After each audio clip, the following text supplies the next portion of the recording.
네, 이 설교는 교회를 다니셨던 분들이라면 자주 들었을 본문입니다.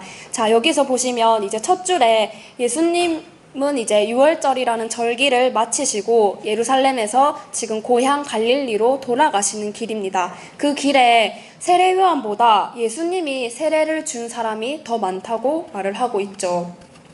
세례 요한이 예수님에게 세례를 주었다는 말은 어떤 뜻일까요?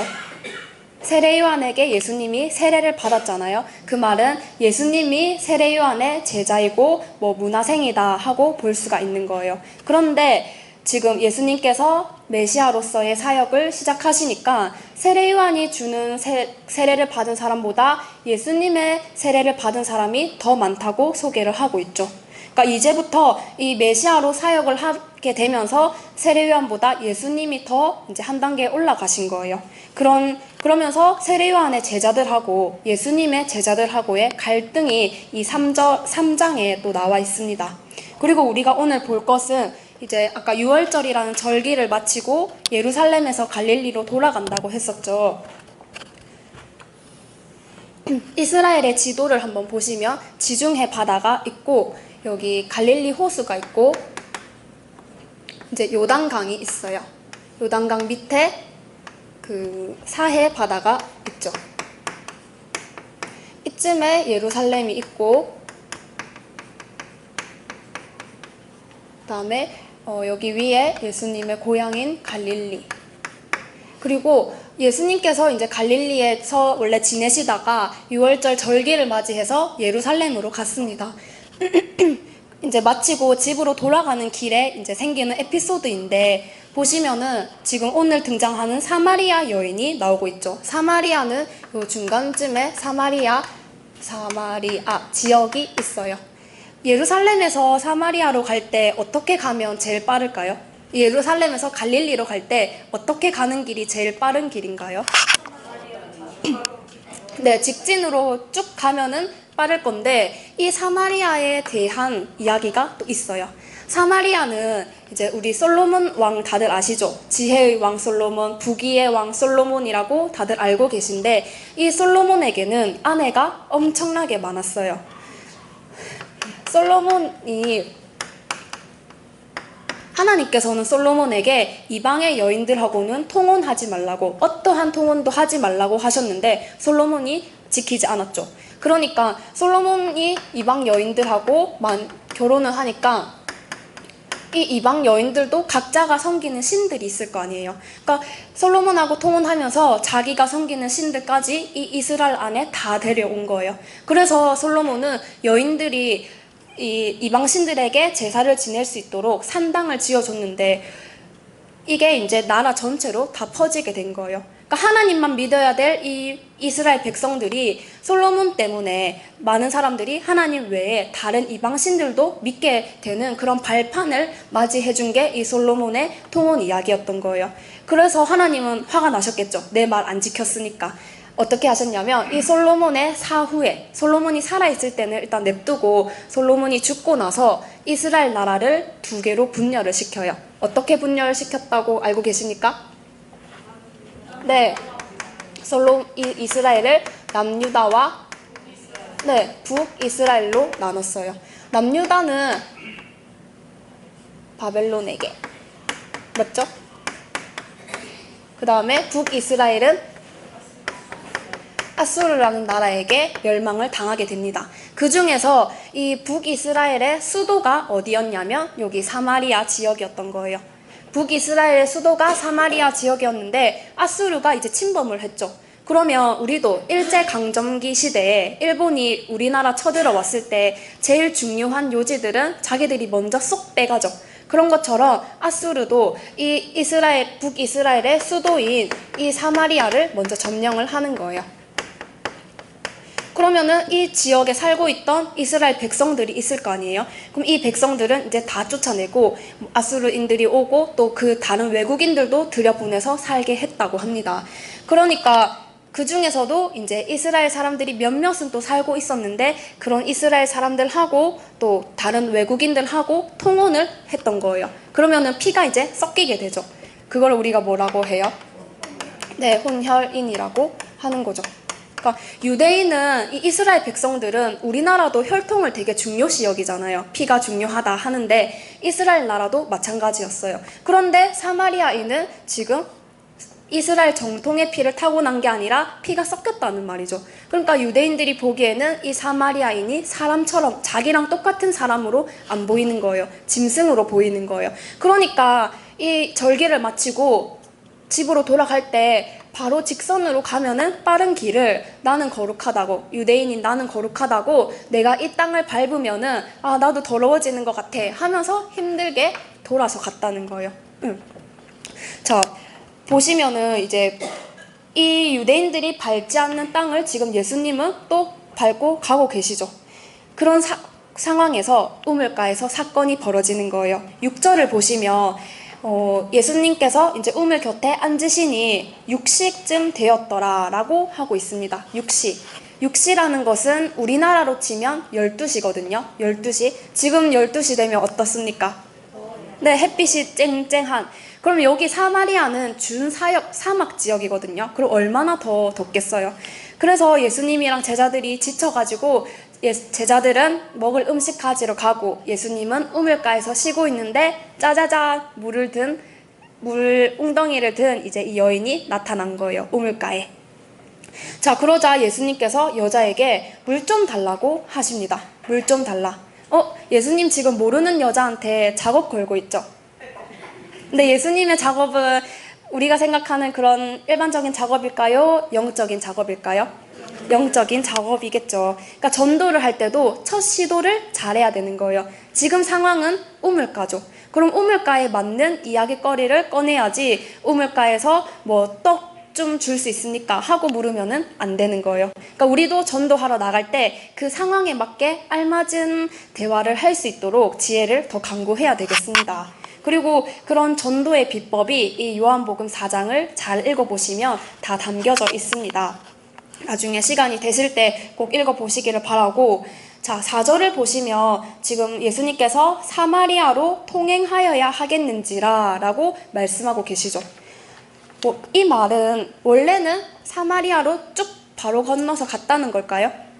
아니겠죠. 그러니까 예수님도 원래는 이렇게 돌아서 다니시는데 그날따라 사마리아로 통행하여야겠는지라 라고 말씀을 하고 있는 거예요. 그러면 이거는 그냥 피곤하니까 빨리 집에 가자 하고 쭉 질러 가시는 걸까요?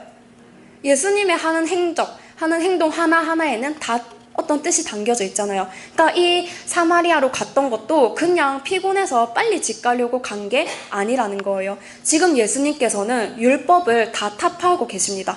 앞장을 읽어보시면 성전에 가서는 성전을 뒤엎어 버렸고, 또 안식일에 주인으로 오셨기 때문에 이 안식일의 그런 개념을 또 타파하고 계시는 중에 지금 또 우물가에서 이런 사건이 일어나고 있습니다.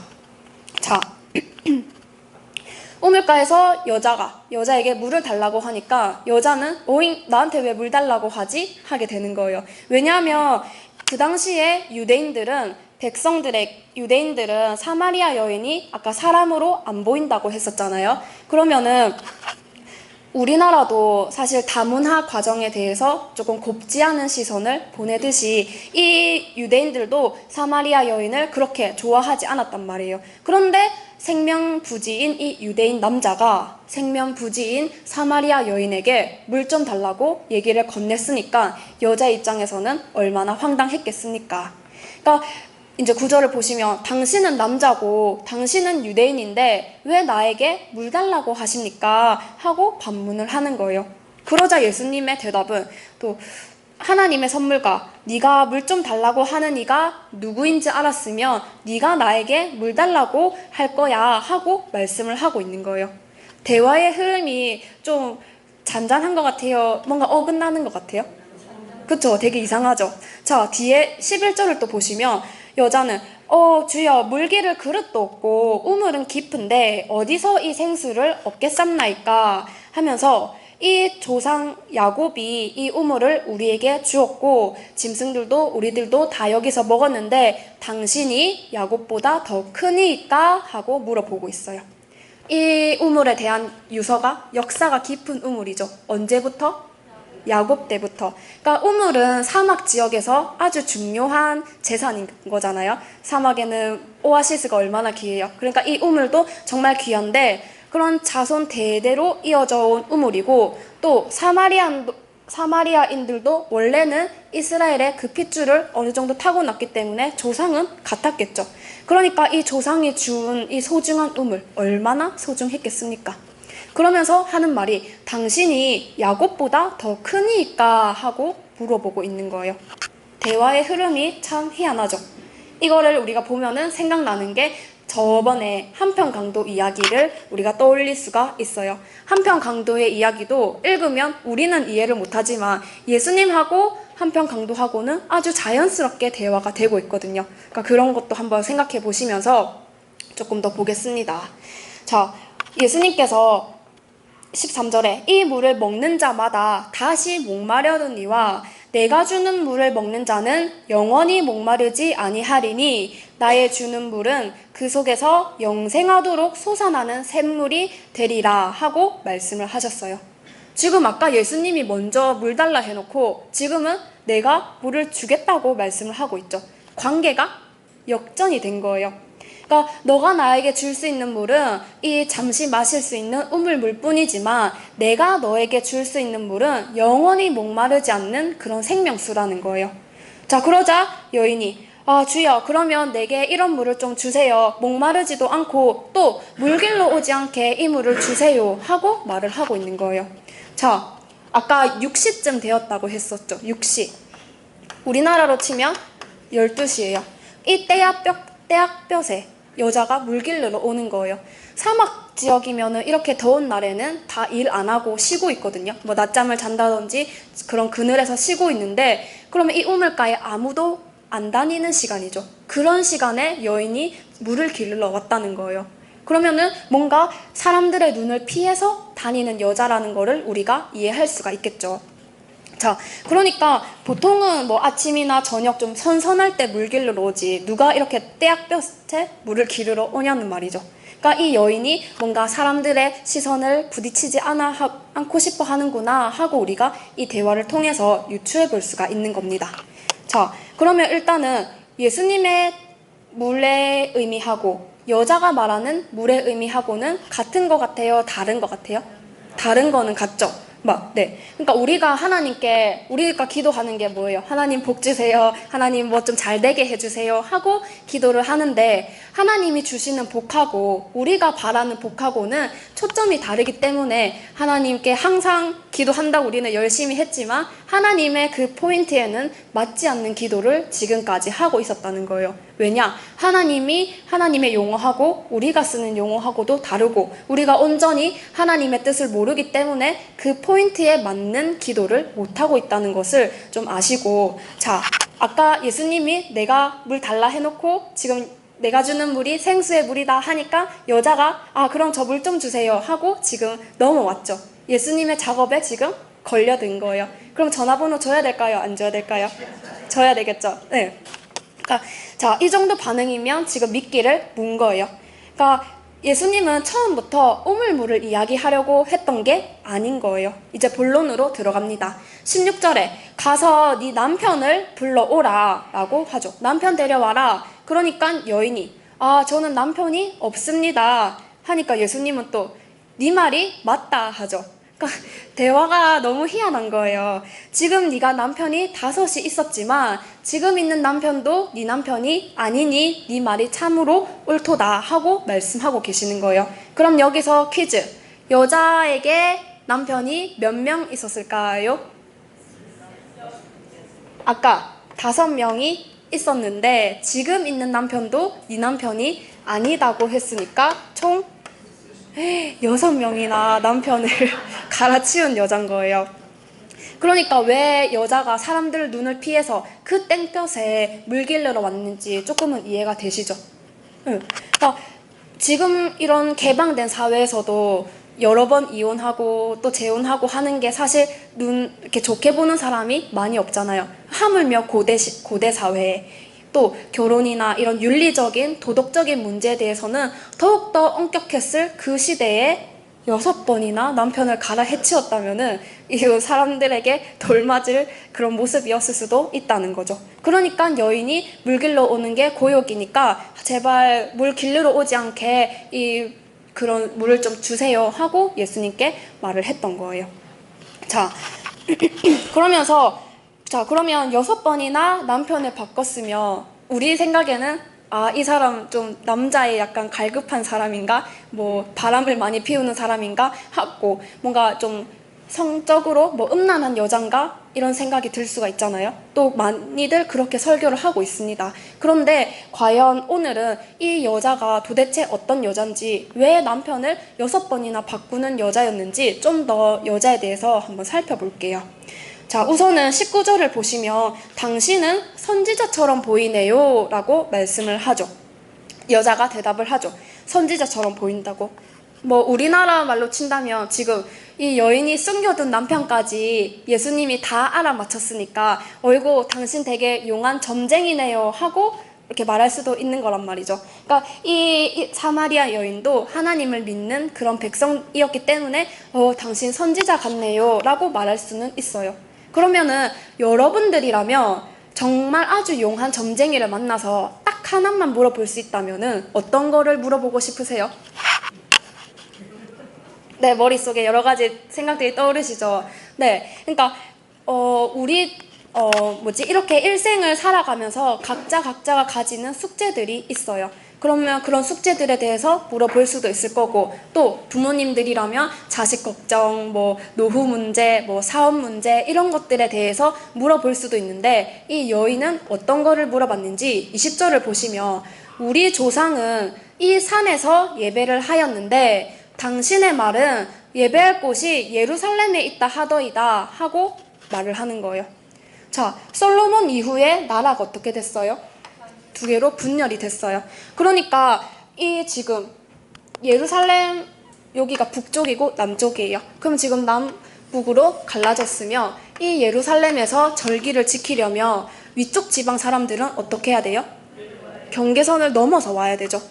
그러니까 이렇게 나라가 갈라지면서 이제 위에 사람은 1년에 유대인들은 3차씩 절기를 지켰어요. 그럼 3번이나 다른 나라 땅을 밟아야 되는 입장인 거예요. 그러면은 또 이 지역을 통괄하는 사람의 입장에서는 다른 남의 나라 가니까 좋아하지도 않을 거예요. 자, 그래서 어떻게 했냐면 이 예루살렘에 못 가니까 대신 위에 베델이라는 지역에 이런 유대인들이 제사를 지낼 수 있도록 산당을 만들어줬어요. 예를 들면 이게 그림이 보이십니까?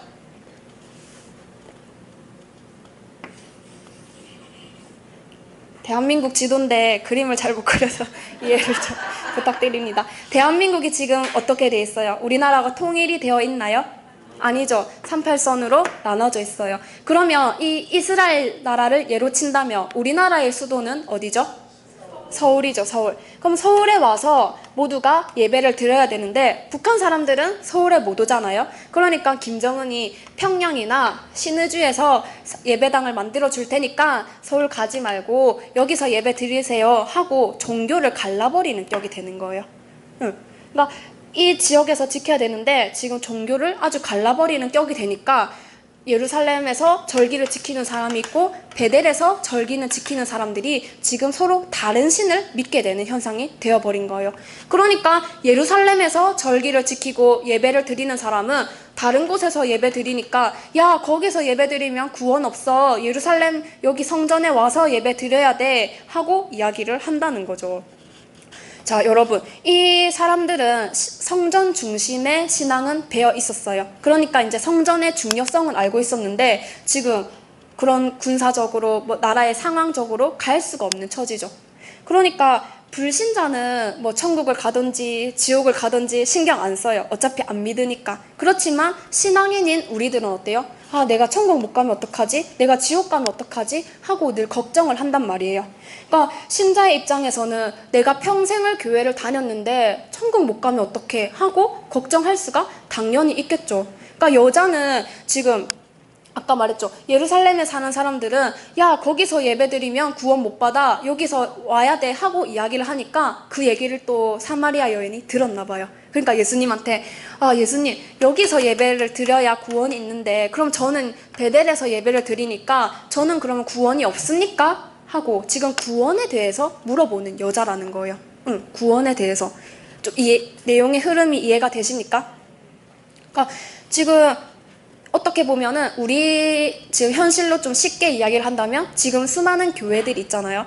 편의점보다 더 많은 게 교회래요. 그러니까 길 건너면 교회, 옆집 교회 이렇게 있는데 이 사마리아 여인의 말을 그대로 따라 해본다면 이쪽 교회 가도 구원 있고 저쪽 교회 가도 구원이 있습니까? 하고 물어보는 거예요. 그러니까 여자는 지금 남편을 몇 번이나 바꿨어요? 6번. 그러면 좀 남편에 대한 문제로 고민을 할 수도 있잖아요.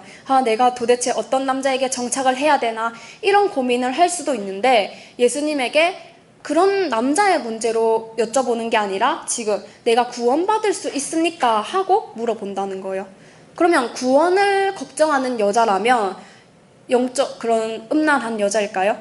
우리가 소위 말하는 창녀라고 봐야 될까요? 아니겠죠. 그럼 뭔가 우리가 이 여인에 대해서 오해하고 있다는 거예요. 자, 여자는 지금 나는 구원받을 수 있습니까? 하고 예수님께 물어보는데 여러분들은 하나님께 이렇게 처절한 질문을 해보신 적이 있습니까? 우리는 뭐 이쯤 하면 천국 가지 않을까? 약간 좀 쉽게 생각하는 경향이 또 없지 않아 있는데 여호와 증인도 나는 구원받을 수 있다 생각하고 장로교를 다니는 사람들도 또 뭐 안식교를 다니는 사람들도 뭐 이단이라고 하지만 자기들은 다 나 잘 믿고 있으니까 나 구원받을 수 있어 하고 이야기를 하지 내가 구원받을 수 있을까 없을까를 걱정하는 사람은 그렇게 많지가 않아요. 그러니까 여기서 이 위에서 예배를 드려도 구원을 받을 수 있다고 여인이 생각했다면 예수님께 예루살렘에 안 가도 되냐고 이런 질문은 했을까요? 안 했겠죠. 그러니까 여인은 지금 남자에 대한 트라우마가 있는 것도 아니고 자녀 문제, 돈벌이가 중요한 게 아니라 오직 구원받을 수 있냐는 거예요. 제가 여기 교회를 못 다니고 여기 교회 다니는데 이쪽 교회에서도 구원받을 수 있습니까? 하고 예수님께 지금 질문을 하는 거예요. 자, 여자는 아까 우리가 6번이나 바꿨다니까 어이구 뭐 남자에 되게 갈급한 사람이구나 하고 색안경을 꼈는데 이 정도로 예수님께 신앙적인 질문을 한다면 우리가 생각하고 있던 그런 음란한 여자가 아니라 정말 구원에 뭔가 갈급해하는 그런 심령의 그런 가난한 심령의 여인이라는 것을 우리가 확인할 수가 있는 대목인 거예요. 이런 게 심령이 가난하다고 하는 거예요. 부자인 사람은 천국 못 간다고 하죠. 자, 사랑의 교회, 서울의 대형교회 사랑의 교회 많이 들어보셨을 텐데 거기 이제 일대 목사님이 옥하는 목사님이라는 분이 계십니다. 어떤 분이시냐면 전국의 제자훈련의 창시자고 성각자세요. 그래서 자타가 공인하는 정말 청렴하고 정말 진실되고 맑다고 아버지 그러니까 아내도 아들도 다 인정하는 그런 정말 자타가 공인하는 그런 목사님이에요. 그런데 이 목사님은 자신의 사역에 대해서 만족을 했던 게 아니라 일생을 내가 이렇게 사역해서 죽어서 하나님 뵐 수 있을까? 하고 고민을 하셨대요. 내가 이렇게 목회를 하고 이렇게 영성을 얻었는데 하나님 앞에 온전히 바로 설 수 있을까? 이런 고민을 하셨다는 거예요. 그러니까 이런 마음이 가난한 상태인 거예요. 심령이 가난하다고 할 때. 그러니까 일단은 성경을 볼 때는 그냥 이런 국어 사전적인 의미로만은 볼 게 아니에요. 이게 다가 아니라 지금 여인의 심령을 우리가 확인해야 될 게 가난하다고 했죠. 히딩크 감독이 승리의 굶주려 있듯이 승리에 목말라 있는 상태가 가난한 마음 상태인 거죠. 만약에 뭐 이기던 지든 나는 돈만 받아서 가면 돼 하면은 그거는 가난한 게 아니죠. 마음이 부자인 상태죠. 그러니까 신앙도 마찬가지인 거예요. 신앙이 하나님 앞에서 가난해야 되는 거예요. 구원을 받을 수 없나를 고민하는 이 여자 정말 음란한 여자일까요? 아닐 것 같죠. 그러면 우리가 좀 더 볼 것은 이 물에 대해서 한번 살펴보겠습니다. 물. 물 하면은 아까 우물가라고 했으니까 우리가 벌컥벌컥 마시는 그 물로 생각할 수가 있는데, 이 물에 대해서 예수님은 어떤 의미로 말씀하셨고 여자는 일단 우물물을 말했다는 것은 우리가 알고 있잖아요. 그런데 예수님은 항상 비유로 말씀을 하셨어요. 그러면 이 비유를 풀어보려면 우리 마음대로 해석하면 될까요? 그러면 사이비로 빠지겠죠. 그러니까 성경을 가장 안전하게 해석할 수 있는 방법이 성경은 성경으로 해석하라는 거예요. 자, 우선은 그럼 예수님이 말씀하시는 물은 그런 육적인 물은 아닐 거고 영적인 물이겠죠. 그럼 도대체 영적인 물이 뭐냐는 거죠. 예수님이 주고 싶은 물은 정말 이 생수 한 잔일까요? 아니겠죠. 뭔가 영적으로 그런 물을 말씀하시는 걸 텐데, 이제 말세의 징조를 보시면 어떤 징조들이 머릿속에 떠오르세요? 말세의 징조. 네, 마태복음 24장 이제 7절, 8절에 나오는데, 마태복음 24장은 복음서의 계시록, 그런 말세 종말에 관한 예수님의 살아생전에 가르치신 이런 가르침이 담겨져 있는데, 그 속에 말세에 관해서 어떻게 말씀해 주셨냐면 처처에 기근과 지진과 재난이 일어난다고 말씀을 하고 계세요. 기근이 뭔가요? 네, 그쵸. 물이 없어서 먹을 게 없는 상태. 자, 육적인 기근은 비가 안 와서 양식이 없는 상태는 우리가 이해할 수가 있잖아요. 그러면 일단 본질은 비가 안 온다는 거죠. 물이 지금 없다는 말이죠. 그럼 우리나라는 기근이에요? 아니죠. 화요일날 보면 또 비 온다고 되어 있어요. 그럼 우리나라는 기근이 아니에요. 그런데 아프리카는요? 기근이죠. 그러면 거기는 항상 기근이네요. 그러니까 이런 말세, 종말에 관한 징조는 우주적이고 전체 지구를 다 아울러서 하는 말이기 때문에 한쪽에서는 기근이고 한쪽에서는 기근 아니고 이러면은 안 되겠죠. 똑같이 일어나야 되는 현상인 거예요. 자, 기근은 그러면 예수님이 말씀하시는 이 성경에 나와 있는 기근은 우리가 그냥 육적인 기근일까요? 이것도 또 다른 뭔가 영적인 뜻이 담겨져 있을까요? 우리가 알고 있던 게 다가 아니겠구나 하고 생각을 해볼 수가 있는 거죠. 자, 포인트를 잘 잡으셔야 됩니다.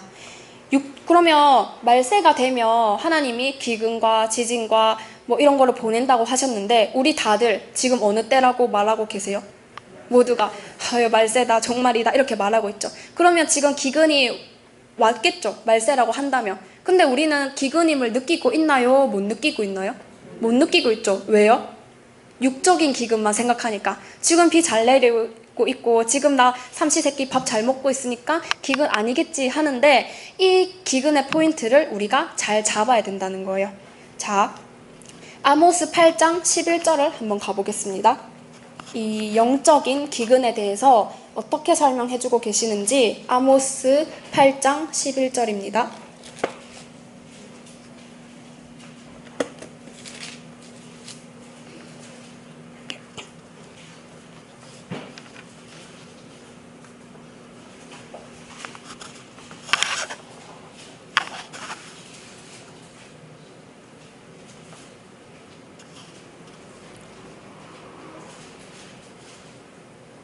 네, 함께 읽어보겠습니다. 시작.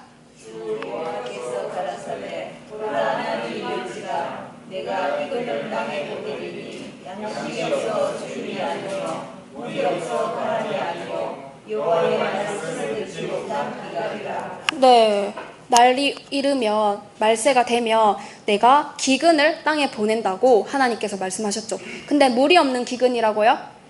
양식이 없는 기근이라고요? 아니죠.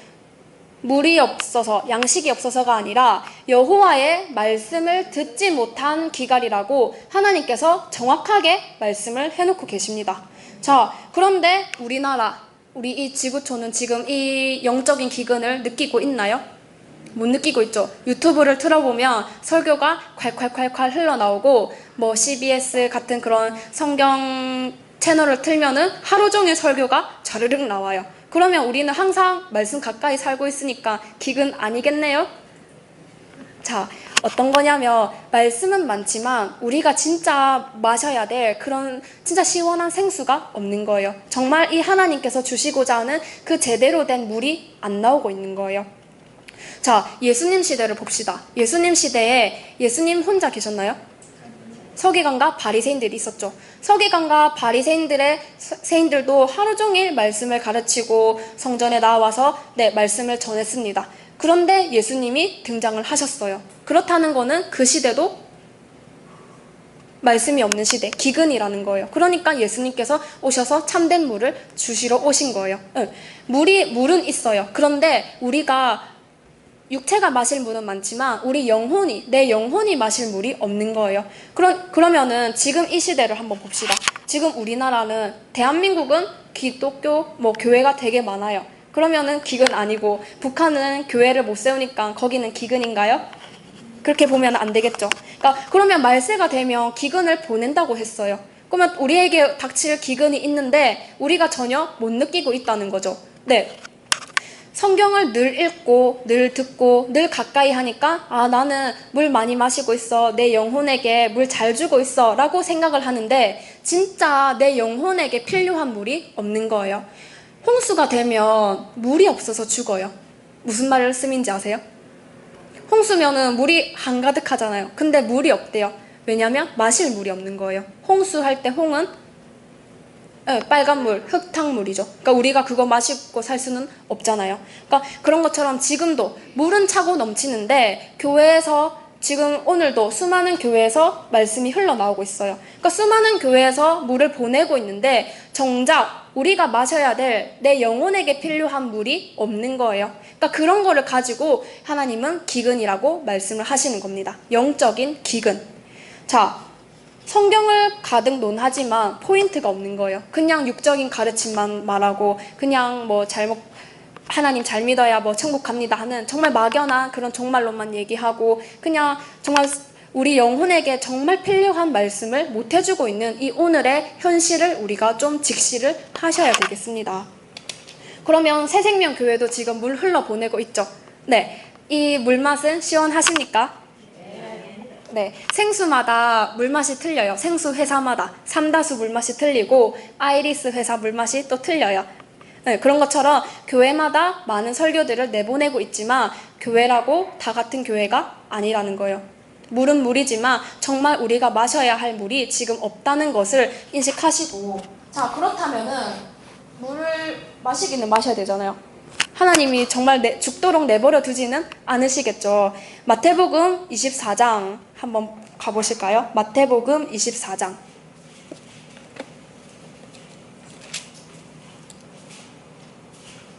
마태복음 24장 45절에서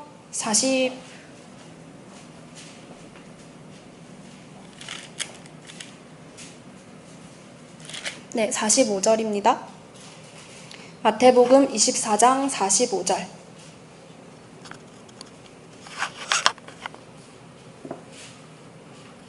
45절을 보시면 충성되고 지혜 있는 종이 되어 주인에게 그 집 사람들을 맡아 때를 따라 양식을 나눠줄 자가 누구뇨? 라고 말씀을 하고 계십니다. 때를 따른 진리의 양식을 우리가 먹어야 돼요. 때를 따른다는 게 무슨 뜻일까요? 그때마다 필요한 말씀들이 다르다는 거예요. 하나님, 아담 때 하나님하고 노아 때 하나님하고 아브라함 때의 하나님이 다른가요? 하나님은 똑같아요. 아담 때의 하나님과 노아의 하나님, 아브라함의 하나님, 그 다음에 모세의 하나님, 또 예수님 때의 하나님은 다 한 분으로 똑같아요. 근데 시대마다 하나님이 주시는 양식이 달랐던 거예요. 아담 때의 양식은 뭐였을까요? 그쵸, 선악과 따먹지 말아라. 그럼 이 말씀이 이 아담 시대에는 이 선악과 따먹지 말라는 게 때를 따른 양식이에요. 그러면은 시간이 흘러서 노아 시대가 왔죠. 노아 시대의 때를 따른 양식은 뭐였어요? 그쵸, 노아가 만드는 그 방주에 타야 되죠.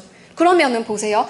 이 아담 시대에 젖어 있던 사람들은 항상 선악과 따먹지 마라, 선악과 따먹지 마라 이 말만 들어오다가 갑자기 노아가 뚱딱 나타나서 여러분 지금 선악과가 중요한 게 아니라 제가 만드는 이 방주에 타야 됩니다. 하나님이 홍수를 내리신대요 하고 이야기를 하면 그 말이 먹힐까요? 그렇죠. 그러니까 아담 시대에 이 노아가 뚝 나타나서 이 말씀이 쭉 흘러오다가 지금 노아가 하는 말은 이 사람들에게는 이단으로 들리는 거예요. 사이비로 들리는 거예요. 이때까지 내가 젖어왔던 말씀하고 다르니까 제 양식을 온전히 못 찾아 먹는 거예요. 그러면 마찬가지로 노아 시대에는 방주로 하나님이 때를 따는 양식을 주셨다면 아브라함 때는 가나안 땅으로 가라고 양식을 주셨어요. 그러면은 이 시대도 마찬가지겠죠. 노아의 이 말씀에 젖어있던 사람들은 아브라함이 나타나서 가나안 땅으로 가야 됩니다 하면은 갈까요? 안 가죠. 그러니까 아브라함하고 롯 두 사람만 가나안 땅에 갔었던 거예요. 응. 그러면 그런 식으로 모세 때를 봅시다. 모세 때는 하나님께서 무엇을 주셨어요? 그쵸, 율법. 그러면은 마찬가지로 아브라함 시대의 그 말씀에 젖어있던 사람은 모세가 나타나서 하나님의 율법이 중요하다고 외치면은 그 외침의 소리가 좋게 들리겠냐는 거죠. 자, 그러면 또 한참 이어와서 이 율법 시대가 쭉 이어왔죠. 그러다가 드디어 하나님께서 메시아 예수님을 보내셨어요. 그럼 예수님이 오셔가지고 예수님은 이 율법을 그대로 지키셨나요? 안 지키셨죠. 성전을 뒤엎어버리고 안식일도 꼭 그날을 지켜야 되는 게 아니다 하면서 모든 율법들을 타파하고 계셨어요. 그러니까 이 모세의 율법에 젖어왔던 유대인들, 이스라엘 백성들은 예수님이 와서 율법을 타파하고 있으니까 예수님이 오히려 이단자가 되고 사이비가 되는 거예요. 때를 따라 하나님은 똑같아요. 그런데 때를 따라서 주시는 양식이 달랐던 거예요. 시대마다 통치하는 하나님의 스타일이 달랐던 거예요. 그러면은 오늘 2018년을 살고 있는 우리에게 주시는 하나님의 그 통치 스타일은 뭐냐는 거죠. 우리에게 필요한 이 때를 따른 양식은 뭐냐는 거죠. 그러니까 시대마다 다르니까 지금도 우리가 배워야 할 게 다르겠네, 우리가 알아야 될 게 다르겠네 하고 생각을 하셔야겠죠.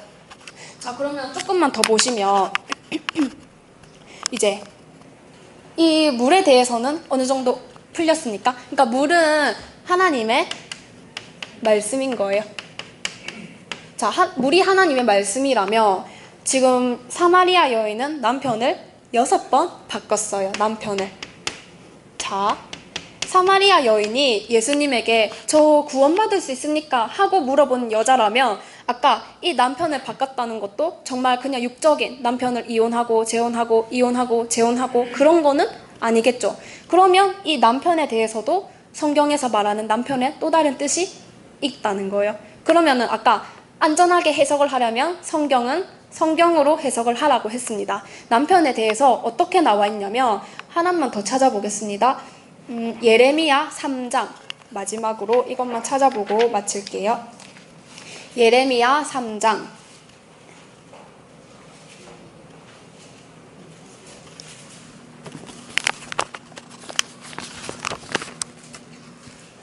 예레미야 3장 1절에서 2절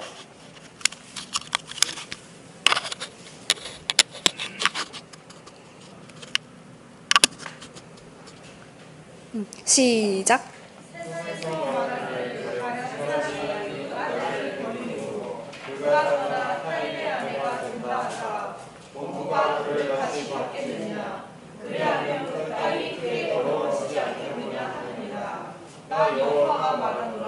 내가 많은 우리와 행동하고 내게 돌아오렸느냐? 내 눈을 들어 자신을 봐. 네, 여기까지요. 자, 이스라엘이 지금 통째로 음란에 빠지는 거예요. 자, 하나님이 무엇에 해당되는 거예요? 말씀을 읽어보시면 하나님은 이스라엘 백성들의 남편의 위치가 되고, 그 다음에 이스라엘 백성들은요 아내의 위치가 되는 거예요. 우리 그 열처녀 비유할 때 신랑을 맞으러 나간 열처녀 비유했을 때 그 신랑이 누구였습니까? 예수님이었죠. 그리고 열처녀는 우리 신앙인들, 우리를 말했던 거였잖아요. 그러니까 신약 시대에서의 그 신랑은 예수님이었고 구약 시대에서는 예수님 대신에 이 하나님이 우리의 남편이었고 이스라엘 백성들이 하나님의 아내였다는 거예요. 그런 관계였다는 것을 우리가 아시고, 자 그러면은 솔로몬 때는 아까 이방 여인들을 많이 사귀어가지고 이방의 신들을 이 이스라엘 나라 안에 다 들어넣었다고 했잖아요. 그래가지고 민족 정신도 다 팔아먹고 하나님만 섬기는 그런 정신도 다 팔아먹었어요. 그런 게 또 어떻게 했냐면 솔로몬은 예루살렘 앞에 감난산에다가 이 이방 신들을 섬기는 산당을 자르륵 지어줬어요. 하나님이 보시기에 어땠을까요? 저것들이 나만 믿어야 되는데 다른 사람하고 지금 바람피고 있는 거잖아요. 그러니까 우리가 이렇게 교회를 바꾸고 내가 믿던 신을 옮기는 거는 하나님이 보시기에는 바람피고 있는 것, 하나님의 눈앞에서 다른 남자하고 행음을 저지르는 것과 똑같은 격인 거예요. 이해가 되십니까?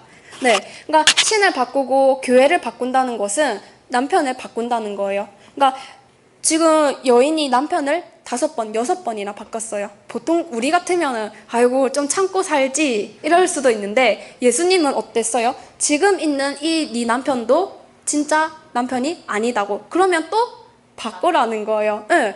그러니까 예수님은 내가 네 남편인데 너 지금 어디 보고 있냐고 지금 외치시는 거예요. 예수님은 내가 네 남편이라고 알려주고 계시는 거예요. 그러니까 교회를 다닌다는 것은 내 영혼을 하나님께 드린다는 거잖아요. 그러니까 지금 여인이 이렇게까지 남편을 5번, 6번이나 바꿀 수밖에 없었던 그런 심정을 우리가 좀 느낄 수 있었으면 좋겠어요. 그러니까 그냥 육적으로 음란 해서가 아니라 정말 구원을 갈급해하고 천국을 바라보는 뭔가의 신앙인이었겠죠. 그런 진리를 바라보는 신앙이었기 때문에 여기 가도 서기관과 바리새인들의 말을 들어도 뭔가 이게 다가 아닐 텐데 좀 더 있을 텐데 왜 여기서 끝나지? 하고 갈급해 했던 거예요. 그러니까 예수님이 나타나서 예수님의 말씀에 쫑긋하고 귀가 쏙 빨려 들어가는 거예요. 그만큼 갈급했었고 그만큼 신앙에 대한 그런 갈급함이 있었다는 여인이라는 거를 우리가 알아야 되겠습니다. 네, 자 보시면은 이제 여인에 대한 오해가 좀 풀리셨습니까?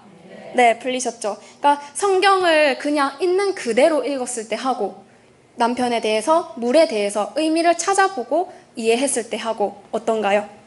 좀 더 깊이 읽어지죠. 그러니까 이런 해석을 하는 것도 내가 하고 싶은 대로 하는 게 아니라 하나님이 주시는 원리가 있는 거예요. 어떤 원리? 성경은 성경으로 해석하라. 이게 제일 안전한 진리예요. 안전한 방법이에요. 우리 맨날 사이비 하나님의 교회, 신천지 이런 사람들에 휩쓸릴까봐 고민하고 걱정하는 사람도 많잖아요. 내가 잘못 알아가지고 이단에 빠지면 어떡하지? 하는데 제일 안전한 방법이 성경을 성경으로 해석해 봤을 때 그게 온전히 맞아떨어지면 진린 거고 어긋난다면은 그거는 아닌 거예요. 그러면 우리가 휩쓸리지 않으려면은 공부를 좀 해야겠죠. 성경을 알아야겠죠. 우리가 안 빨려 들어가려면. 네. 자, 이렇게 보는 눈을 좀 가지시고 교회라고 다 똑같은 교회가 아닌 거예요. 물은 똑같이 나오지만 정말 하나님의 그 오리지널 물이 나오는지 아니면은 그냥 흙탕물이 나오는지를 듣는 귀로 판단을 하셔야 되겠습니다. 예수님 때도 보세요. 예수님도 있었고 서기관과 바리새인들도 똑같이 성경을 가르치고 하나님을 믿어야 된다고 강조를 했었어요. 하지만 누가 더 진짜 참된 생명수였어요? 예수님의 가르침이었죠. 그런 것처럼 이 시대도 교회라고 다 똑같은 교회가 아니고 설교라고 다 똑같은 말씀이 아니라 정말 이 하나님의 뜻, 예수님의 뜻을 온전히 그대로 내보내는 그 교회를 찾아서 그런 물을 마셨다면은 손만 살짝 찍어 바르지 말고 푹 젖어 들어야겠죠. 푹 젖어 들어서 좀 즐겁게 공부도 하고 즐겁게 전도도 하러 가고 즐겁게 교회 봉사도 할 수 있었으면 좋겠습니다. 네, 그러니까 이제 이런 정말 시대를 보시고 내 영혼이 육체는 배가 고프면 바로 느끼잖아요. 배고프네, 밥 먹어야겠네 하는데 영혼이 지금 목말라 있고 지금 삐쩍 골아 있는 거는 못 느끼고 있는 거예요. 그런데 오늘 또 이렇게 물을 좀 마셨으니까 이제 앞으로 흠뻑 젖어가지고 정말 즐겁게 이 신앙생활을 할 수 있었으면 좋겠습니다.